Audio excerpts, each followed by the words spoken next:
Friends, Dr. Murphy with more evidence that God works through everyone. Okay, so this is a friend of ours, Christopher Cross, Beat the Drum for Justice. Fascinating historical novel, all right? So my wife and I were at a holiday party sponsored by George and his wife, Cheryl. Good stuff. We see Chris, who shows up at these. He's a judge in Colorado.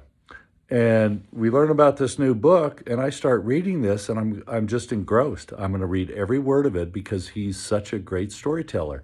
Now, when I talk with Chris, I'm going to remind him that when Harriet Beecher Stowe, who wrote Uncle Tom's Cabin, this book is a modern day version of that, just educating us. I'm going to say, Chris, do you know that Harriet Beecher Stowe in her introduction said, I don't know how I'm writing this. I think God is just speaking through me.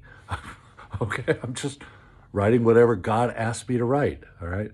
So Harriet Beecher Stowe, like Christopher Cross, is every bit as saintly, mystical, prophetic as these folks who wrote the Old and New Testaments.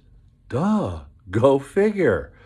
And I'll also tease Chris and say, Chris, you're smart. You're a smart lawyer. You're a smart judge, but you ain't this smart, okay?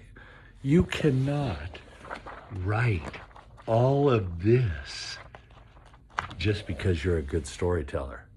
No, that's not the way it works. You are just responding to God working through you. It's a great novel.